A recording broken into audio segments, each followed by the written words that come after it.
I'm Mike, and today, should vegans supplement with B12? In the modern sterilized world, yes, vegans are at a greater risk of getting a B12 deficiency than the rest of the population. So they absolutely should take B12 supplements. It is cheap-ass insurance. But in no way is this a fundamental flaw of the vegan diet for many reasons, including how B12 was ubiquitous in bacteria-rich pre-industrial times, how a truly healthy human gut can produce and utilize its own B12 in the small intestine, how 40% of people are taking vitamin supplements anyway, and also how other deficiencies are rampant among the rest of the population. Well, looking at the US, for example, where 95% of people eat meat, about 10% of people have a B6 deficiency. A single banana, about 40% of your daily need. Not a vegan issue. And when looking at vitamin C, about 6% of the US is deficient, while a single orange will give you as much as you need. And a whopping 96% of people in the US do not get the daily recommended amount of fiber, which is absolutely not hard on a vegan diet, and it's associated with diseases like heart disease, diabetes, and colon cancer. And back on subject, 2 to 4% of the US is B12 deficient anyway. So where does B12 come from? Bacteria are the only ones that can make B12. Animals do not make B12. And guess what? If you are eating meat, you are in a sense likely supplementing, because 90% of the world's B12 supplements are now given to animals. So you can either take that B12 supplement, feed it to an animal, and then pay someone to kill that animal and then eat its dead body, or you can just take a B12 supplement directly. And people that supplement with B12 have such higher levels than the rest of the population that a vegan supplementing will probably have higher levels than a meat eater that does not supplement. But going beyond supplementing, this brings up the question, where did low meat cultures like the Tarahumara get their B12? They only ate 2% of their total calories as meat, so how were they getting it? What most people don't know is that untreated water and soil have B12. But we treat our water and use that water to triple wash our vegetables. We also take that soil and add so many chemical fertilizers to it that it reduces bacterial diversity and turns into dirt.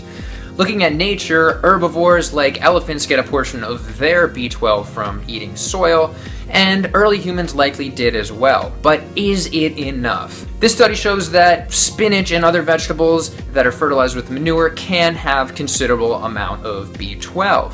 But that's if they are unwashed, and that's not necessarily in all soil, that's just from cow poop. But what about water? Is untreated water really enough to do the job? Well, the FAO and the WHO both say to be on the safe side, you need an RDA of about 2 micrograms per day, and the minimal amount to prevent deficiency is about 0.1 to 0.5 micrograms per day. This study measured pond water and found that the B12 levels range from 0.1 to 2 micrograms per liter. And since the Institute of Medicine recommends that you drink about 3 liters of water per day, you could easily reach 3 times the recommended daily amount, or 12 to 60 times the minimum required amount by drinking pond water.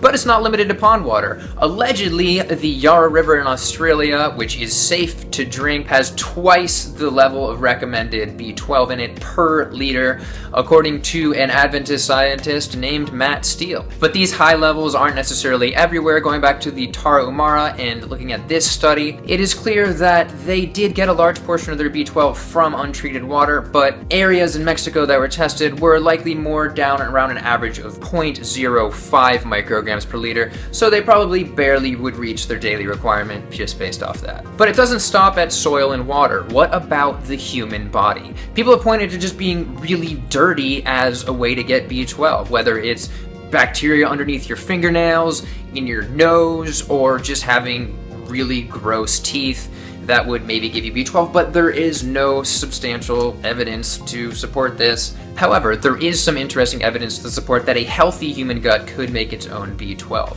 It is commonly presented that only the large intestine, the colon, makes B12, and that since it's after the small intestine where B12 is absorbed, we can't utilize it. However, research papers like this paint a different story. The scientists show that there are at least 2 strains of bacteria that create B12 in your small intestine where it can be absorbed.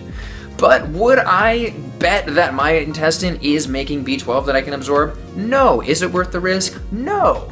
I especially wouldn't bet a pill that cost a few cents against my brain health. So could a wild vegan out there get all the B12 it needs from dirt, untreated water, and maybe a healthy microbiome? Maybe, but it's not that world anymore. It is the modern world, and it might be unnatural to take a B12 supplement, but it is also unnatural to treat all of our water. But now you're probably like, I get it, I should take B12, but what kind of B12? Should I take cyanocobalamin or methylcobalamin? Well, plant-based doctors and doctors that promote a vegan diet say that you should take cyanocobalamin because most of the studies are done on cyanocobalamin and it is proven to have a positive effect. So how much should you take? Well, 100 micrograms per day seems to be a sufficient amount, and you can probably take as much as you want because though mega doses are associated with acne, possibly, there is no upper tolerable intake level, which means that unless you have some disease that you should consult your doctor about, you're probably going to be okay. But what about Fully Raw Christina? Didn't she have that blood test that said she had perfect levels of B12 after being vegan for 9 years? Well, here's the deal. Whether Fully Raw Christina's body was able to recirculate B12 from before she was vegan for that long, or whether her microbiome was so healthy that her small intestine made B12 that she was able to absorb, or maybe she was just got some extra B12 from owning a organic vegetable co-op, who knows? It doesn't matter how Fully Raw Christina got her B12, the point is you should take it anyway because that's the smart thing to do. Especially if you're focusing on whole foods, because if you're eating a standard American vegan diet, you're likely to get a lot of B12 fortified foods such as nut milks and sometimes even wheat. In the end, 40% of people in the US already take vitamin supplements, and everybody, even if they eat meat over the age of 50, is recommended to take a B12 supplement. So next time somebody says that the vegan diet is flawed because it needs B12, just tell them that they probably have a lot of deficiencies and the modern world is sterilized. Otherwise, you probably can get it. All right, that's it for today. Go take some B12 or drink some pond water, your choice. Thank you for watching.